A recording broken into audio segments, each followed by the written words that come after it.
Okay, my outstanding friends, another shocker du jour.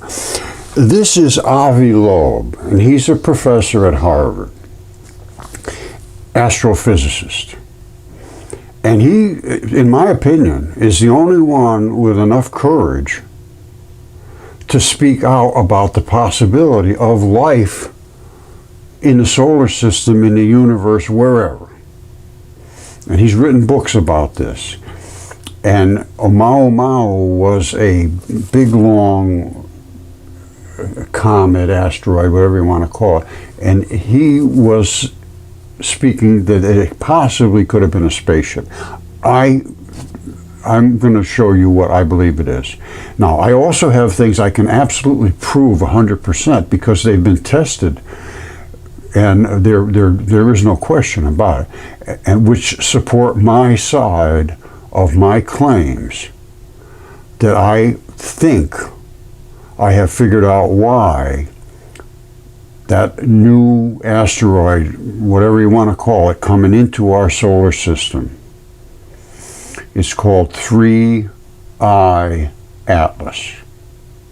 And it's apparently the third interstellar or intercosmic, wherever they can. It's coming from out of our region. Let's go with that. And it's glowing green now, which is not normal. Not normal by any means. However, I think I know why that is happening, and it's got all to do with chemistry and half-lives. And I'm going to show you my evidence to support what I say, and my claim is, as I will show you right now, that there is nothing out there that is not biological. That's my claim, and I think I can prove it. Now, Professor Loeb is kind of a big shot here. He's the head of the Galileo Project, founding director of Harvard University's Black Hole Initiative, director of the Institute for Theory and Computation at the Harvard Smithsonian Center for Astrophysics, and a former chair of the astronomy department at Harvard University from 2011 to 2020. Now, he's also a former member of the President's Council Advisors on Science and Technology, a former chair of the Board of Physics and Astronomy at National Academics. He's a best-selling author and so forth. So he's not a guy to be taken lightly.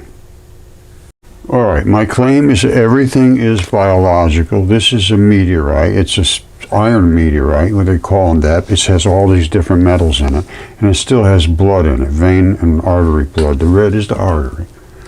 And I have meteorites here, several of them, and they are also biological. And I can give good evidence to support that everything else is biological, just like they came back with the sample from Bennu. We'll look at that right now. Right, this was quite a sophisticated mission. They went, this is all funded by the government, of course.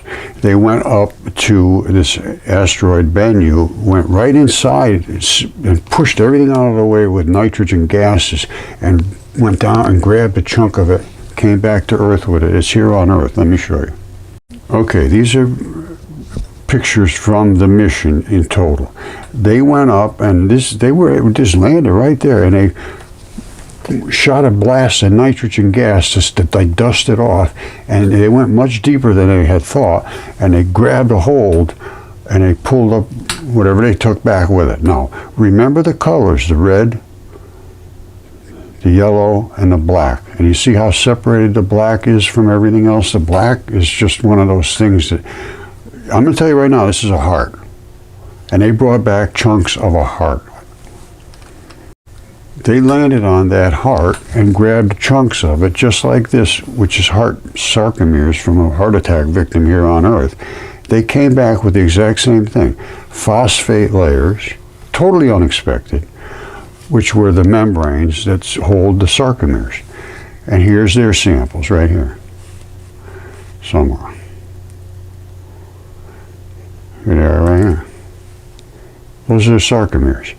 They went in and they grabbed a chunk. They came back to Earth. It's here on Earth right now. They know it has all the signatures. It's got the DNA, the RNA, the uracil, every single biological characteristic you can have. It has, and it has the membranes and the phosphate, which is the phospholipid membranes.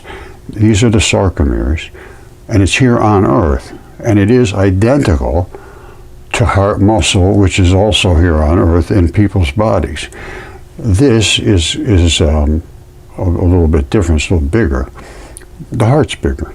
And that heart is virtually the same as Psyche. This is Psyche right here. A little easier to see because there's not so much dust on it. This thing's huge. I'm going to go do a whole video on this, explain it. But remember the red, the black, and the yellow, that's the blood. These are the valves. You see them? This is what a heart is right here. When the hearts break, they break right along that seam. And they all do it, basically. And when they pop off, the plumbing just goes away. Wherever that went, I have no idea. But what's left is this. And even the autopsy guys tell me, yes, we see it just separates right off. And it does because there's a red and a blue line that circle this, which is the artery and the vein. And they oppose each other, but while they're moving, everything's fine. When you die, you get iron banding, and it pops it right off. That's why I said before, look how the black stays away. So look how this black is. You see, that's like somebody put paint on there. The black hates the red.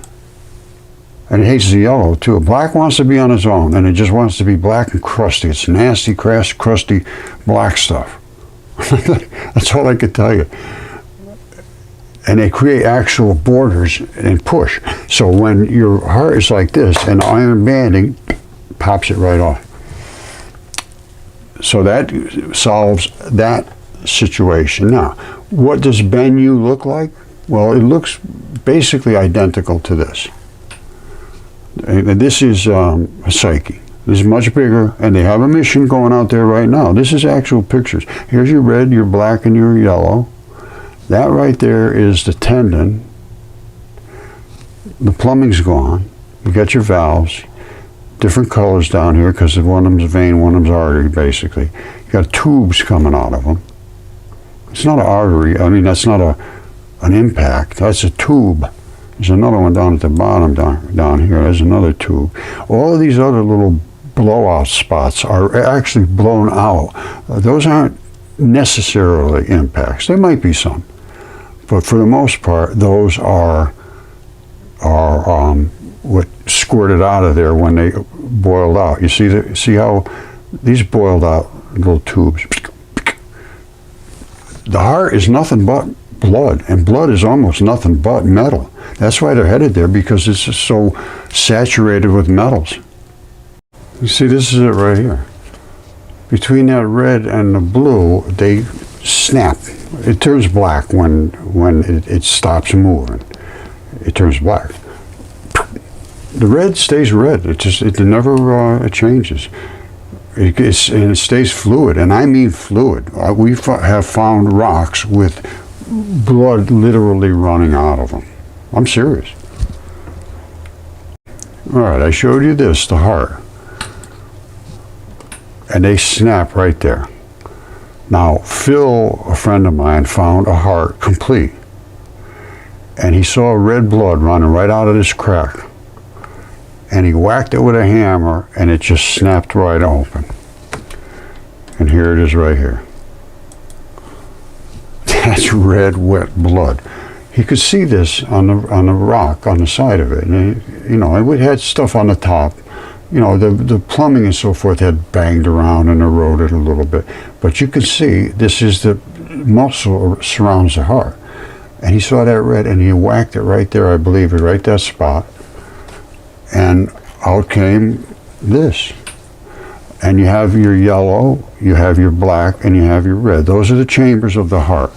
They separate out the blood and pump them this way and pull them that way. And here's what the top was that was on top of that was this. that was on top of those buckets of blood. And there's where the solid red one was. There was a yellow and there's a black. So the two things together, I mean, that is about as fresh as you can get. And that's, I know when these things had happened, I believe. There was a point in time when there was a great, terrible flood, and all the ancient cultures had that, and they said that the oceans boiled. And that is the process that creates the mud fossils and the salacious ooze that came up from the basement floor of the ocean. Still there now, because it sinks back down. It's 2.5 times heavier than water. But that's why at this one particular time, they don't know why, but I do. It's because the earth wrenched, and all that stuff came up. And it surrounded the whole earth with supersaturated silicon. Silicon fills in voids. If they call them veins of quartz, well, that's it, silicon dioxide. It fills in voids. And primarily, arteries ran out and left areas where they could be filled in with quartz. Now, I'm asking Professor Loeb to look into this Bennu debacle here. This thing's been here for 2 years. You can actually see the rope muscle that's in the muscle that they took back from Bennu. There's ropes of muscle that go like this. If you cut them, and then you look at them, what's the pieces that make them up, these are the pieces they're called sarcomeres. And here they are right here. And there's a layer of phosphates, phospholipid layer, in between each layer of these ropes. And then you have the sarcomeres inside. This is not unknown. This is very well unknown. Anybody at Harvard should obviously be able to find somebody there that understands what sarcomeres are, and understands muscle, and understands if there's blood inside of an iron meteorite, something happened there. And every one of them has it. I have one here, I think I showed you. I'm going to put it in a microscope anyway shortly. And here it is right here. It's a little iron meteorite, but it's a little one. It's still got enough iron in it. Now, what we're talking about today is Avi Loeb talking about that new 3I Atlas is giving off a green vapor with no iron. Now, that's not possible in a biological universe, except for, I think I have figured out why it's happening. I say if that thing is giving off what they think is dust, it's not dust. It's boiling off and cooking, just like this right here. You see this? I reported to the European Space Agency exactly what my feeling was here, that this was a hip joint, and it is boiling off barbecue gases from an artery, and these are from the tendons.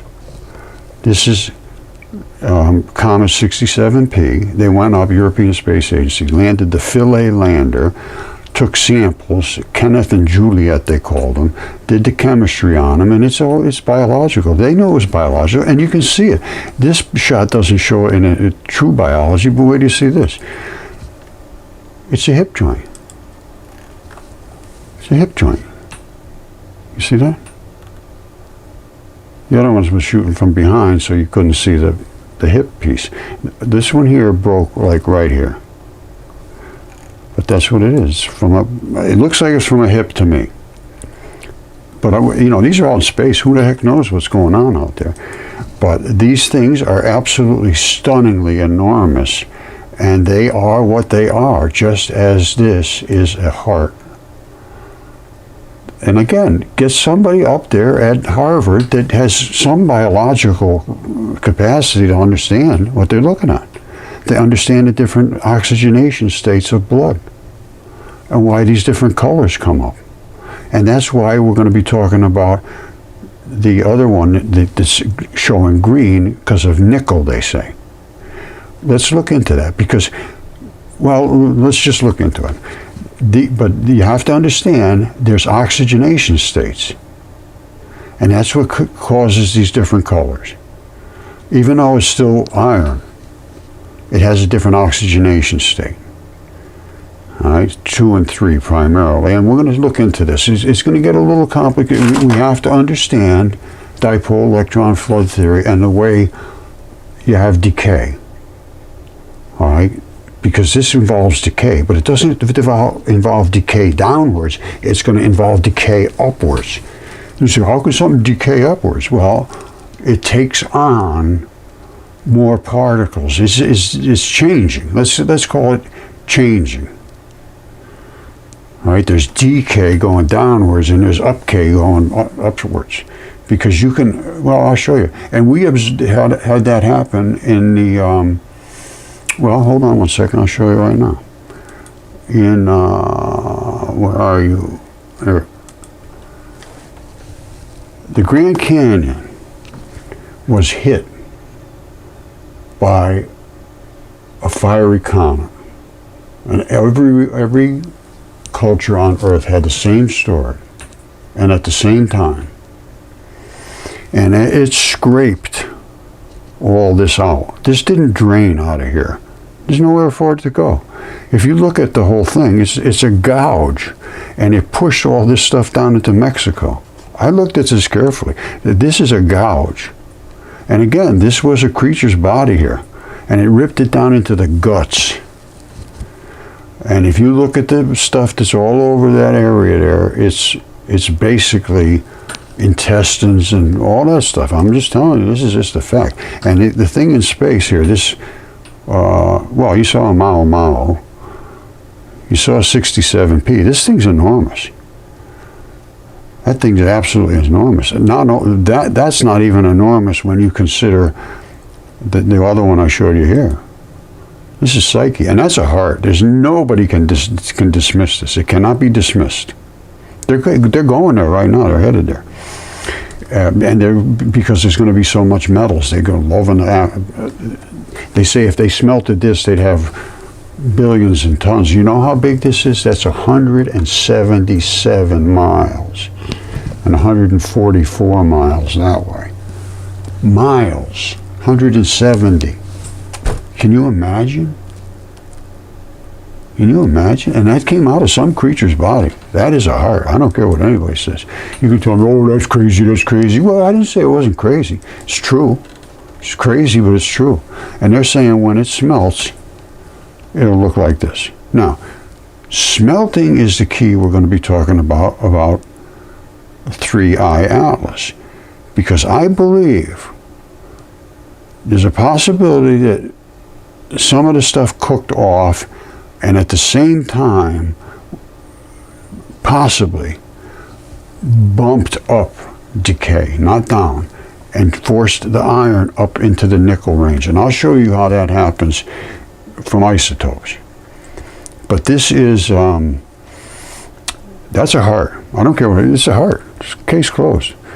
And it has all the same chemistry, it has the same color signatures, it has the same biology, it's everything.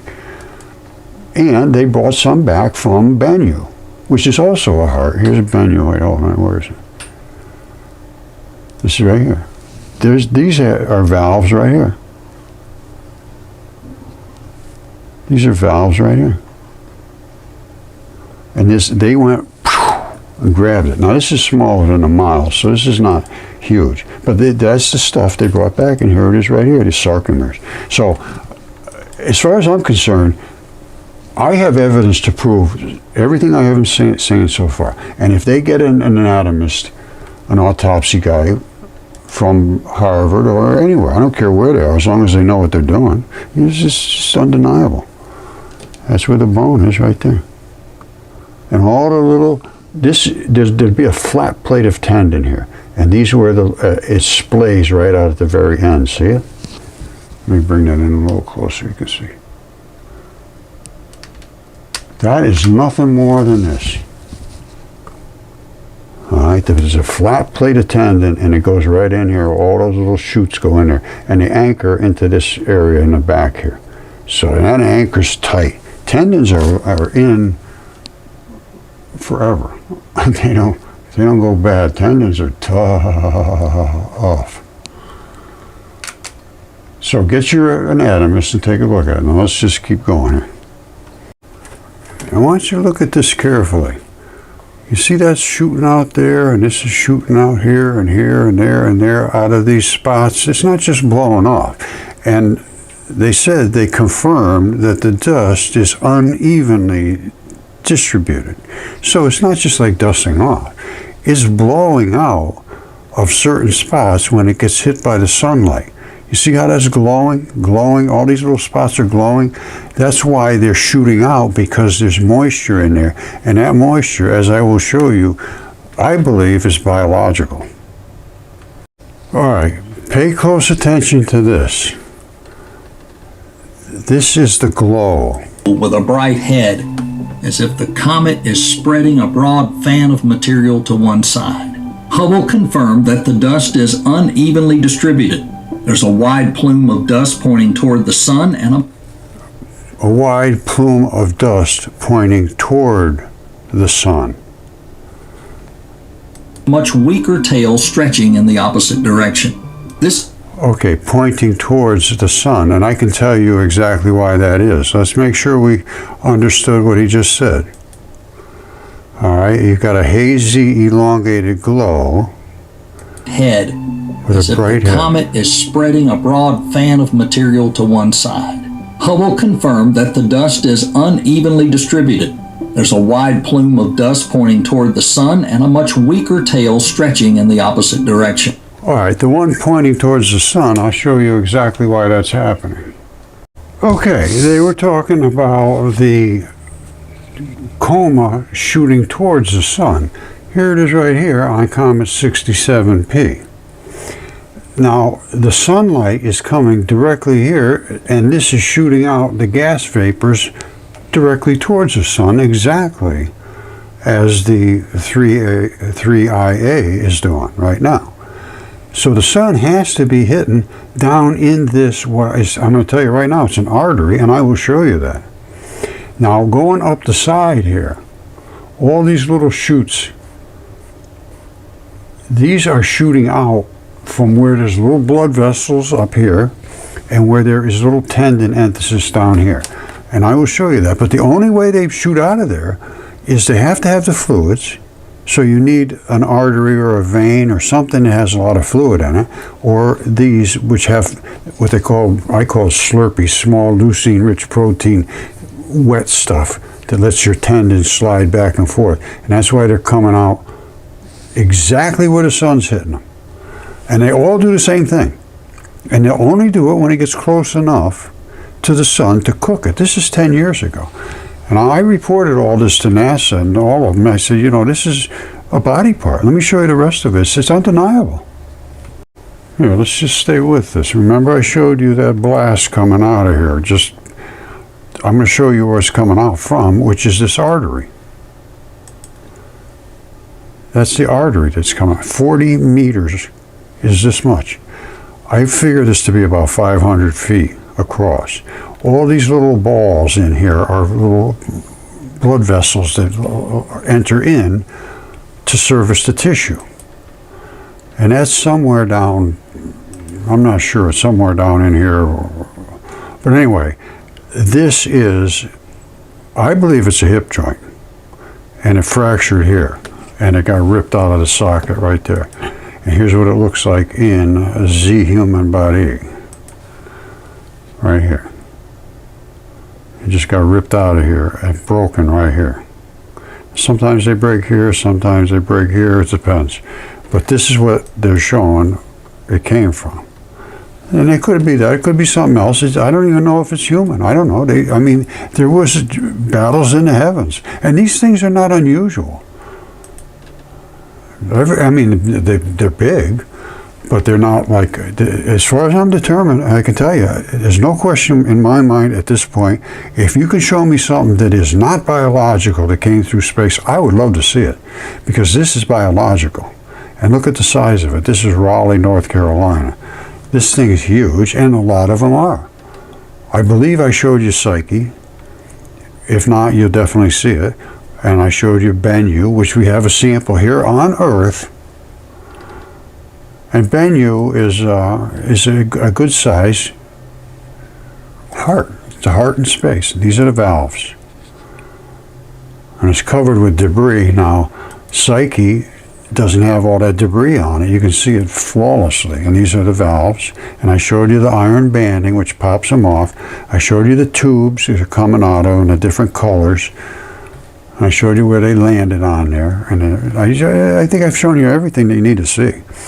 But the one thing about this new asteroid is the vapor shooting out of it, and it's shooting out like this towards the sun, because the sun is cooking it. Once it gets over here, it's not going to cook it anymore. So anyway, and they're all different. It's not dust blowing dust off of here, which is what they always had said, and I think they still believe that. I'm not sure what they believe anymore.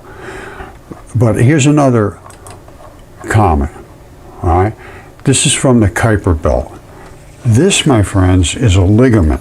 And you say, well, what do you mean by that? You take a bone like this, which is a bone. It's a mudfossil bone. And I believe it's probably a wrist bone, something like that. And you have two bones that are anchored together. I mean, they're anchored. They cannot come apart. This is a ball in a socket. And then where the other one goes, that's in that socket. That's a ligament. There's one here and one here, and they glue these two bones together so they don't come apart. Now, I don't remember how big that is or anything else about it, but that's a body part. Now, there's another one here somewhere. Look at this one. This is Comet Hartley. Same thing here. You see them blowing off? Where the sun is hitting it, is gassing towards the sun. I mean, it just happens because there's little blood vessels or tendons or whatever. Now, this looks like, I'm not sure what, like a little chicken leg or something. I don't. There's some gooey stuff. Here's how. This is what I look at. This smooth stuff here, I would say more than likely, is tendon. That tends to get pretty smooth. This is fleshy-ish stuff, and there's some blood here. There's something wet here. There's wet stuff here, and I believe it's blood. And the same thing was boiling off of here too, and they all do the same thing. They all boil off the same way, and 67P is the most obvious. What else? Here's another one up here. This was from the Rosetta mission. Oh, I guess this, if it was Osiris team. Anyway, Rosetta was, no, the Philae mission. Rosetta's just something, no, hold on. No, okay, it was Comet 67P, and it was the Rosetta Philae mission. The Rosetta was the name of the mission. The Philae was the lander. And now this is 1 year after. And there's the Rosetta mission reveals comet onion-like layers, gases, molecular oxygen, water transport. I would like to look into that. Here we go. This is a year after touchdown. It's been an extraordinary year for the Rosetta mission. Since landing on Comet 67P Churyumov-Gerasimenko, the combination of continual data from the orbiter plus several days' data from the Philae lander has provided a comprehensive picture of a remnant from our solar system billions of years old. Recent images of the comet have revealed unusual terraces or strata, rather like the layers of an onion, as well as pits containing walls up to 400 meters high. These layers help scientists determine that the comet was formed by a collision between two comets, resulting in its distinctive rubber duck shape. The comet has no magnetic field, but Rosetta has identified a number of gases from the nucleus, including water vapor, carbon dioxide, hydrogen sulfide, and even argon, the first time it's been detected on a comet. These gases were traced by Rosetta's Rosina instrument, and its laboratory is based here at the University of Bern in Switzerland. The latest discovery is familiar on Earth, but not on a comet. The biggest surprise so far is certainly molecular oxygen, because that was not expected at all. And this tells us a lot about where this material comes from, where it was formed. It correlates very well with water, and I think, I'm not sure, but I think it shows you that the water was formed in the molecular cloud and not in our solar system. It was already existing when it entered the solar system. The water coming from the comet was also shown to have a different isotopic ratio to that on Earth. The unusual shape of the comet, with one lobe much larger than the other, means that as it spins through space, parts of the comet are often in and out of shadow. The Virtus instrument has revealed how water has been transported from within the comet to its surface via sublimation, where water changes from ice to a gas without going through a liquid phase. All right, I showed you what that actually is, and that is from an artery. We measure the abundance of ice and the temperature in different points, getting closer to the shadows. And you see an anti-correlation. When you have the maximum abundance of ice, you have the minimum temperature. As soon as the temperature increases, the ice diminishes, because it's sublimating away. These images show the changes on the surface from red, with no water ice, to blue, where ice has appeared, all within several hours. The European Rosetta mission covers many facilities across numerous countries.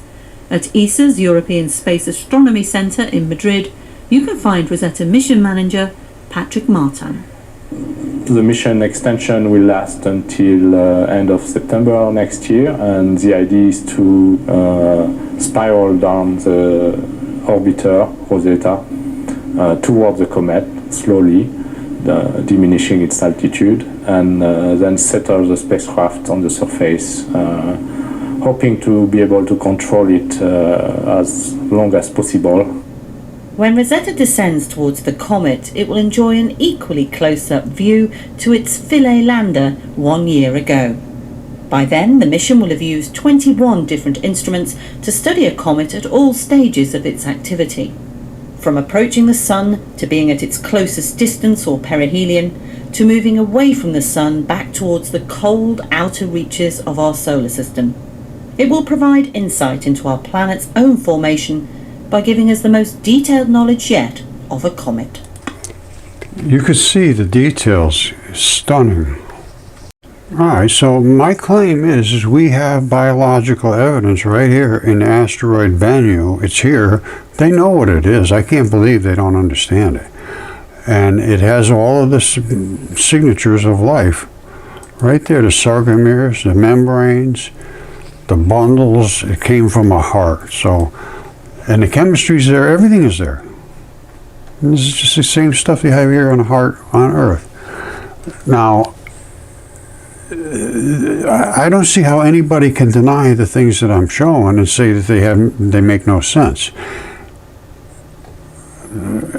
I've been working with a guy who has a Newtonian telescope with some really special little doodads going on that I don't understand. But I can tell you what, the stuff he's taken, some of the shots are just stunning. And everything does show up as a dipole. Everything is a dipole. Dipole electron flood theory is virtually 100% now. Look at this, is black pushing the white. This is exactly as it comes through the Venturi. And black and white are coming together through this particular Venturi. And this out here is a Whistler wave preceding the white. This is almost identical to a nuclear explosion where pow, and all the white goes out in a circle from the center, and the black pushes it out, and the white goes in nuclear bombs, it burns and doesn't move anything, it has no weight. And then the black comes and hits and knocks it over. But preceding this is the Whistler waves. You see this distance of them? And there's no real substance to them. They're just like really blurry, nothing. Then you come back to here and you see really tight, strong waves. This is called a Whistler wave. If you was out here and a nuclear bomb went off, you'd see the bomb go off here and you'd hear brrr, and that would be these as they passed you. But then you'd have to wait for the blast to come, and then a little while later, poof. This is as deep as you get, this stuff, and I'm showing it, and I'd like to have somebody respond to it. And what we did was we took the dipole electrons. Hold on one second. All right, we took the dipole electrons, two of them back to back make a photon. One of them, just a black and a white, all that is heat. It's not electricity, it's heat. The white all by itself is electricity. A pair of these, which they call a gluon, is a dipole electron. And that, my friends, is the same as this. It's identical to this. And the only reason you can see the black is because the white or whatever color is behind it, and you can't see it because it's blocking it. That's the only way you can see the black. It doesn't emit, absorb, or reflect. The white gets big, gets small, has no mass. This has exactly the same mass, never changes, can't get big, can't get small, just a hard, solid mass. And they see these at Fermilab, CERN, and so forth, but we can see them from light. They use huge particles, smash into bits. We started with the little ones, so I got to be honest with you, way ahead by doing it this way. And we accelerated the light, and we can see the light accelerated using CMOS, which now CERN is using. And we accelerated the light.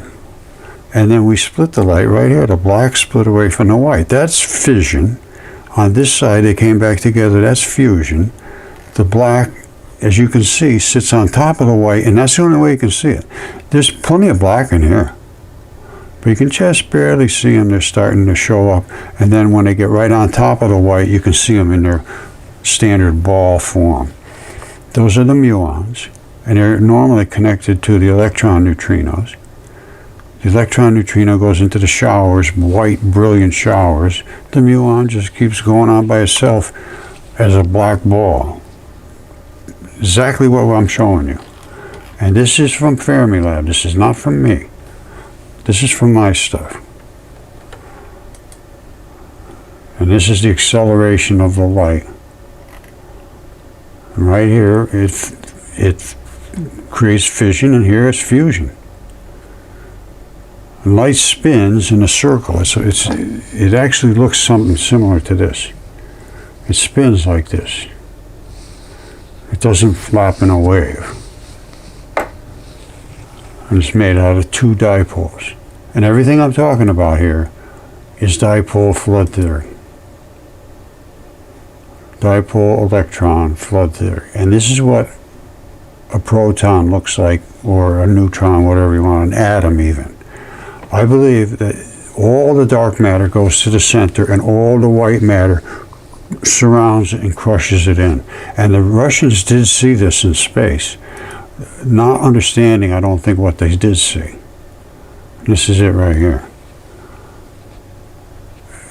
I can explain this experiment at some point in the future here, but it was the charged particles in a vacuum chamber. There's a lot of things they didn't consider, and I will illuminate those, so to speak. And they said when they saw this, they freaked out. During the experiment, they contacted the Earth guys who couldn't believe it either. One guy locked himself in his room for 3 weeks at Max Planck. They just couldn't figure out what the hell is this all about, how that happened. And they never did figure it out. That's 10 years ago. That's 10 years ago. Now, we did the light experiments. We did the green and the red at the same time. And we can tumble the red. That's the only way you can make it tumble. Otherwise, it always spins according to the plane of the Earth. It never goes this way or that way, except we pushed it with the green to make the red tumble. And they are all photons. They all look the same. Just like this, whether it's green or blue, red, doesn't matter. They all look the same. And they all have the same black component. The only thing that changes is the color of the speed. Let's say, put it that way. The speed determines the color. And the same way here. As you go up, it goes up from red into the green and then into the blue. And I have shown that. Well, I can show you the red and the green. The blue's pretty fast, kind of a little too fast to look at. But the green is very fast. It recombusts out here because it just pushed the red out of the way. The red doesn't have a lot of energy compared to the green. And then the blue has way more energy than the green. So the blue is just kind of too fast to look at. You see, here's the green with those same particles. Same particles. See, there's no difference whatsoever. The green is identical to both of the other ones. Only the blue you really can't even see. Here's the red. I just showed you the green. Here's the red. I mean, they're just identical because they're photons. And the ones in the center here are charging up because they're just about to hit dead on the Venturi. So the backsplash makes them display as photons. These are what they would call Majorna neutrinos. They're not fully formed yet, but they do apply this way, straight like this, and straight like this, and that's what this will be. They're never going to be twisted like this. The only time you're ever going to see that is when we forced one to push the other, which I showed you a minute ago. The blue is too fast. You can't see much anything. You see it coming in, and then you can see that there is two particles there. That's about the best you're going to get of anything with the blue. Through glass, it was interesting because it creates a very interesting pattern. But anyway, the blue, we didn't do much with. This is what I told you, how we made the red barrel roll by pushing it out of the way because of the green. It just slapped it. Get out of the way. And they just go. So those are field-to-field interactions. Here's the particle spinning. I told you, it's a spinner. It's not a flapper. All right, it comes down like this. Some go that way. Some go off this way. Some go this way. But whatever it matters. Once it gets through the other side of the Venturi, they create their own exact pattern lines because they're repulsive. You see how perfectly separated they are? I know you see them in a ball here. I got to be honest with you. I don't understand the ball nature, but I'm not sure. But I can tell you what, nobody can deny that. And I can see them coming into the Venturi in these kind of shapes, which nobody's ever seen before either. Now this cut right across here, that's just the tip of a drill bit. They spin. All right,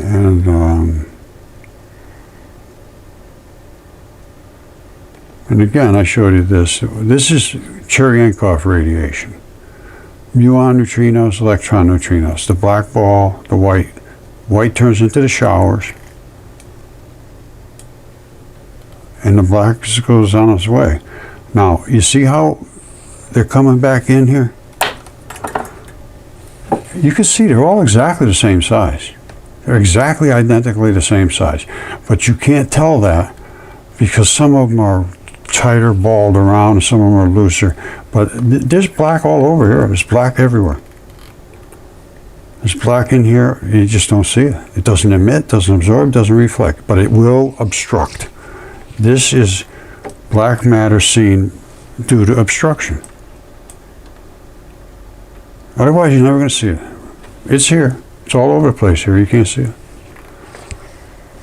And this is what they're looking to do, is to create the muon electron showers, which we did. And we can put a harvester right there, I would think, and have maybe even free energy. Who knows? All right. I showed you the hip. And here's what a hip looks like. These little flares here are where the tendons are, and that's where those little gases were shooting out. Somewhere in here there's an artery, and that's where the gases were shooting out. It might even be the one that feeds the muscle right here. It probably is. wherever that was shooting out from, that is where blood was being supplied. The rest is quite obvious. And then there's a bundle up in here, or over here. I guess it's up in here. It might be over there, I don't know. But there's a few little tendon interfaces in here, and then that bundle of muscle comes and attaches right at the bump in the bottom here. Now, let's go back and look at it in space. Don't forget, this is where gases are shooting out. Something's feeding blood up to that muscle. There's going to be a bunch of blood coming out of there. And space smells like steak. Look it up. All right, take your time and look at this ball. You see this little bundle here? You see that? That's muscle, I believe. It could be tendon, but I think it's muscle. These little pinchy things, I think, are little muscle cords. And these, though, I know, are tendon. These little straight, flat sheets here, those are tendons. And in between each tendon, there's synovial fluids, and they have to slide back and forth to be able to twist and move and do all those things. And that's where that little bit of fluid was coming out, the little spritzes were going. And on the top, where the muscle is, or where something else attaches, I could see some other stuff shooting off in different ways. This, I believe, is nothing more than blood that has just dried and run off. It's bodily fluids that are dusty, but they're not just dusting off when it goes there. So you're not seeing any display of gases or anything right now, because it's either not close enough to be gassing, or it's just not hitting anything that has enough fluid in it to gas off. But when it does gas off, this puppy gasses. Now, this was February 2015. This was January 31st, 2015. So this particular window apparently was when it was doing a lot of gassing. You can see how they're shooting out to the side. These are shooting straight up. Something's shooting straight to the side here.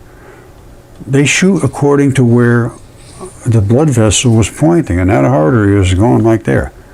And the only way they do it is when the sun hits it directly, and you can see some serious direct sunlight. Okay, I suppose I'm going to leave it at this, but I would love to talk to Avi Loeb, and I think I do understand the chemistry of how the green in the nickel is showing up. And I think it's because, you see irons here, nickel's right here. They both have oxidation states of 2 and 3. Iron can move up. It doesn't have to move down. Decay doesn't mean you have to go down. You can decay upwards if you're being impacted or force with particles to force into that iron. And that may be. We don't know where this came from. It might have come through something here where it just collided with something, or something happened to it that forced extra particles into it, pushing the iron up to nickel. And we had this happen in the Grand Canyon, where we have our uranium deposits. The Grand Canyon got hit by a fiery comet. It was all recorded. It was about 1500 BC. Velikovsky had the whole thing. Everybody in the world had the same documentation. But I believe this is where it hit. And the Grand Canyon is not just water ran out of there and all pushed everything out. No, it's gouged. And it's literally gouged out, and all that stuff was thrown down into Mexico. You're looking on the Google Earth, it's no question. And it's all biological underneath there. There is nothing but biology. And even Jesus Christ said, he who finds the earth or finds the world will discover a carcass. And that's exactly right, no question about that. And there it is right there. These are in the Nag Hammadi texts, discovered after they were hidden for 2,000 years, because they would have been destroyed. Nobody's known about this until 1945, when they came to light. And this is a huge library, a big 52 different texts, and a lot of very, very deep stuff. Jesus said, and this was 114 sayings, it was written down by his scribe while he was walking around here on earth. He said, you record these things I tell you. And he said, Jesus said, whoever has come to know the world has discovered a carcass. And whoever has discovered a carcass of that person, the world is not worthy. Now, if you have come to discover the world as I have, well, then you will be above the rest of the world, meaning the people of the world. Now, and this is something people say to me. They say, well, when he said this, he meant the who know the world has discovered a carcass. Well, that's the people. Their minds are literally dead. I mean, I'm serious. I'm sorry. It's just a fact. So I don't care whether it's the world in its bodily, structural rocks and stuff is literally a carcass. And yes, that's true. And whoever has discovered a carcass of the person is not worth. My point being is we are living on gigantic dead creatures. And it's the beginning of the Bible, it said there were giants inside the earth in those days. And after that, there was more giants on the outside of the earth. That's what they were in the world in those days. This stuff is true. And we need to get our head around this. And Jesus said, search, and well, let's see exactly what he did say. Oh yeah. And you got to you got to start to interpret these things, and you will not taste death. And interpretation doesn't necessarily mean you have to solve every issue here. You got to make it an interpretation of them. In other words, you're searching. Jesus said, those who seek should not stop seeking until they find. When they find, they will be disturbed. When they are disturbed, they will marvel and will reign over all. And after they have reigned, they will rest. Well, these are some of the things like I'm disturbed and I marvel. I don't know about reigning and all that business. I don't want to reign. I just want to rest. Yes, I could go for that. Okay, I don't see any reason to go any further, but that's why it's shooting towards the sun, which makes it seem unusual. Well, it's not unusual, that's just the way it is. And all this was energy forced into this, and these are now uranium mines. Uranium is an unstable element. It's way up here. It's just too many particles. There's too many particles packed into this. It's radio decay. It's trying to get back down to what its nature was, which might have been heavy metals. But when you force extra particles in, like a gigantic fiery comet smashing into the Earth, well, you're going to decay upwards. I'm going to show you this just for a geek factor. Hold on. All right, you don't have to understand this. It's very simple, though. This is isotopes of nickel. Isotope means this. If this is nickel and it's stable, now let's come down to, these are all isotopes. This is all nickel, but they're all different size nickels, but still nickel. And it's going to get to a point stable, stable, stable, and stable. These sizes right here, all right, 28 and 32, 28 and 33, 28 and 34, 28 and 35. These are protons, these are neutrons. And they just get bigger and bigger. So you're down here, you're at nickel 60, which means 28 and 32. So that's nickel 60. You add one more of these, and you go up to nickel 61. That's 28 and 33. And that's still stable. It doesn't want to give any up or take any on. And then you go up to the next one, 62. And then my point is, all you're doing is adding one more or taking one less away. Well, what would happen to iron if you smashed it like crazy with a ton of extra particles? It would go up. You see how nickel can decay down to iron, Fe? Fe, Fe, Fe, Fe, Fe, Fe. It can decay down to Fe. Well, that means Fe can decay up. And I'll show you that. All right, see, these are iron. And every one of these is a different iron. Just means it has one more or one less of these. Now, these are the stable. And then you go up from there by adding extra balls. And the next one up would be cobalt. All of these jump from iron up to cobalt. All right, so you can decay upwards.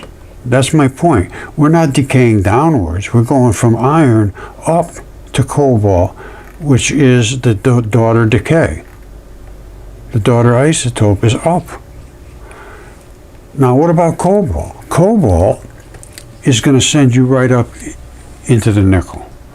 So with enough of a hit, you would force the iron into cobalt, and the cobalt would immediately go right into the nickel and up beyond that. There's probably some very exotic metals in that thing if it hits something really hard, and it must have. Now, the thing that bothers me about this 3I Atlas is they say there's no iron, and I find that hard to believe, but if that's the case, all I can think of was the iron got pushed into cobalt, and the cobalt got pushed into nickel.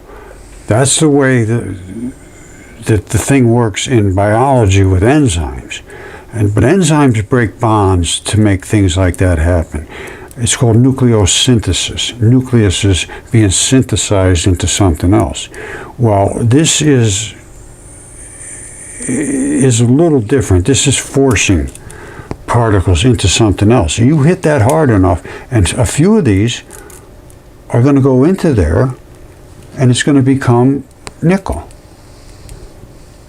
All right, and if you can hit the whole thing hard enough at one time, bang to bang, which I don't know if this happened or not, or maybe it went into a black hole and just smacked into so many particles that it had to absorb some, and it somehow popped back out. They don't know what they're talking about, black hole. They don't even know what a black hole is. They don't know what dark matter is. So we can't rely on anything that they're talking about, black holes and so forth. All right, and I showed you what's in space, and I showed you what's here on Earth, and there's giant hearts here on Earth. There's a guy standing there, his heart. That's heart muscle. These are the valves. That's a lung, heart and lung machine. I showed you the tendon enthesis. Well, that's a ligament, and that's what they are right here. Between bones, you go the ligaments. So you got a ball on one end and a ball on the other end. One's big, one's small, and they hold them together, the ligaments.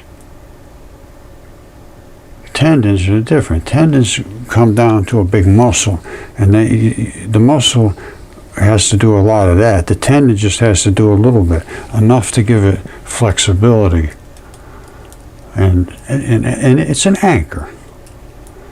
The human body is fascinating. When you study it as much as I've been studying it, you just look at this. This is what a tendon's made of. You see these little blocks? Those little tiny blocks?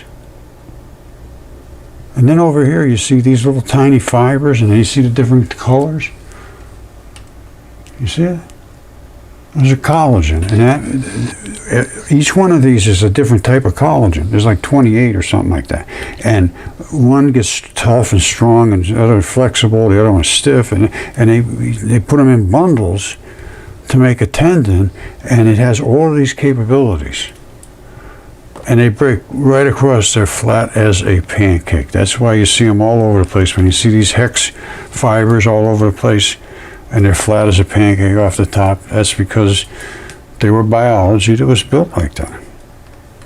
Okay, wrapping it up, my friends. I just showed you these tendons and how they were little straps and how they have blocks. Well, here they are when they're weathered off. And they're huge, they're enormous. Giant's Causeway is nothing more than tendons. I'm sorry, that's just a fact.